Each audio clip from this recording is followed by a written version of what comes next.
হামজা চৌধুরী সম্পর্কে 7টি ব্যাপার যা আপনি কখনোই জানতেন না। হামজা চৌধুরীর পুরো নাম হামজা দেওয়ান চৌধুরী। তিনি জন্মগ্রহণ করেছেন লোফবরো, ইংল্যান্ডে 1 অক্টোবর 1997 সালে। সেই হিসেবে তার বর্তমান বয়স 27 বছর। ঠিক 27 বছর বয়সে তিনি বাংলাদেশে থাকলে হয়তো অনার্স মাস্টার্স শেষ করে বেকার থাকতেন, ঠিক আমাদের মতো। কিন্তু বর্তমানে তার বাৎসরিক ইনকাম 30 কোটি টাকা, যেটি মাসে আসে 3 কোটি টাকা। হামজা চৌধুরীর প্রথম বাবা ছিলেন গ্রানাডার অধিবাসী এবং বর্তমান বাবা সিলেটের অধিবাসী এবং তার মায়ের ভিটা হলো সিলেটে, বাহুবল, সিলেট। তার 3টি সন্তান আছে। তার স্ত্রীর নাম অলিভিয়া চৌধুরী।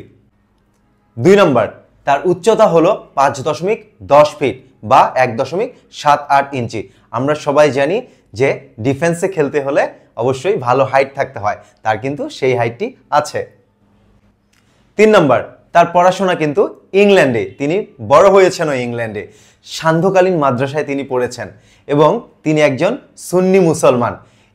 সবচেয়ে বড় কথা হলো তিনি মাঠে নামার আগে চেঞ্জ রুম থেকে কিন্তু আয়াতুল কুরসি পড়ে বের হন এবং এটা তিনি বলেছেন এবং তিনি ইসলামটাকে অন্তরে ধারণ করেন।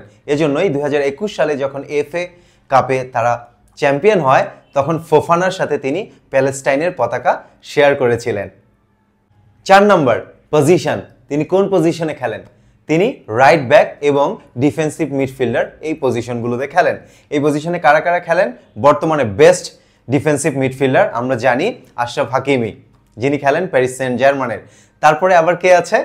ট্রেন্ট আলেকজান্ডার আর্নল্ড, যিনি লিভারপুলের। তারপরে আছে ড্যানি কারভাহাল, রিয়াল মাদ্রিদের। এরকম অনেক প্লেয়ার আছে খ্যাতনামা। 5 নম্বর, তার ক্যারিয়ার শুরু হয়েছিল লেস্টার সিটির হয়ে। 7 বছর বয়সেই তিনি লেস্টার সিটির একাডেমিতে যোগ দেন এবং এই লেস্টার সিটির হয়ে তিনি অনেক কিছু অর্জন করেছেন। 91 ম্যাচে 1 গোল। আমরা জানি যারা ডিফেন্ডার তারা কিন্তু খুব একটা গোল পান না, সুতরাং তার শুরু হয়েছিল লেস্টার সিটির হয়ে এবং বর্তমানে তিনি খেলছেন শেফিল্ড ইউনাইটেডের হয়ে। তিনি সেখানে লোনে গিয়েছেন। 6 নম্বর, হামজা চৌধুরী কিন্তু ইংল্যান্ড অনূর্ধ্ব 21 দলে খেলেছেন, যেখানে তার সঙ্গী ছিলেন বর্তমান সময়ের সেরা midfielder arguably Phil Foden, Manchester সিটির। এবং বলতেই হয় তারা কিন্তু ইনস্টাগ্রামের তার পোস্টগুলোতে, হামজা চৌধুরীর পোস্টগুলোতে নিয়মিত লাভ রিঅ্যাক্ট দেয়।